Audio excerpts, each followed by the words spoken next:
కావేరీ విరజాసేవ్యం వైకుంఠం రంగమందిరం సవాసుదేవో రంగేశం ప్రత్యక్షం పరమం పదం.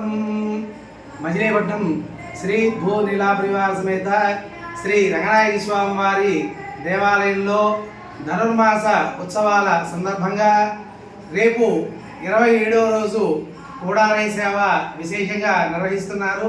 అలాగే ఈ ధనుర్మాసాన్ని పురస్కరించుకుని గరుడ సేవా సమితి యొక్క భక్తులు చిట్టుకుమారి గారు, సామారి కుమారి గారు, చాలామంది మహిళా మాతలు ప్రతి శనివారం 7 శనివారాలు శ్రీ వెంకటేశ్వర గానామృత కార్యక్రమాన్ని నిర్వహిస్తున్నాము.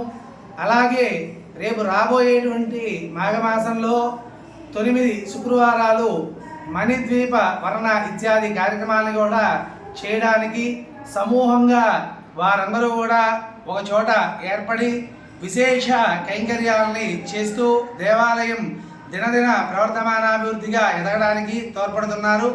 వారి వల్ల దేవాలయంలో విశేషమైన కార్యక్రమాలు జరుగుతూ మంచి కీర్తి ప్రతిష్టలకి కారణమవుతున్నారు. వారందరినీ శ్రీ రంగనాయక స్వామి వారు చల్లగా ఆశీర్వదించవలసిందిగా మరీ స్వామిని కోరుకుంటున్నాం. స్వస్తి.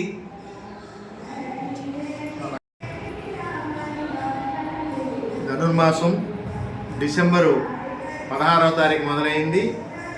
అలాగే ఈ యొక్క ధనుర్మాసం ఉత్సవాలలో అతి ముఖ్యమైనటువంటి ఘట్టం ఒకటి ముక్కోటి ఏకాదశి జయప్రదంగా చేసుకున్నాము. భక్తులు కూడా విపరీతంగా వచ్చారు.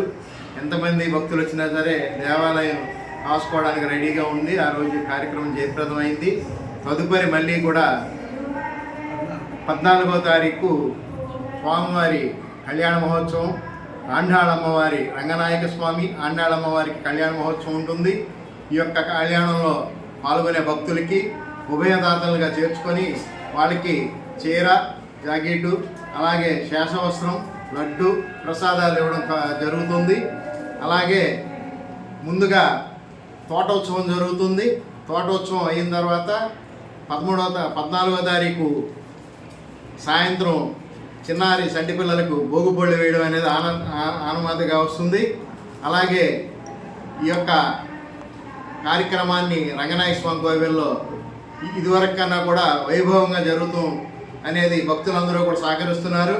ఈ యొక్క భక్తులు సహకరించడంలో మా సత్యం, అలాగే చైర్మన్ గారు వెంకటేశ్వరరావు గారు, వెంకులు గారు కృషితో ఈ యొక్క కార్యక్రమాలన్నీ కూడా జయప్రదంగా జరుగుతున్నాయి. ముందుగా అర్చక స్వాములు అలాగే శ్రీనివాసాచార్యులు గారు మరియు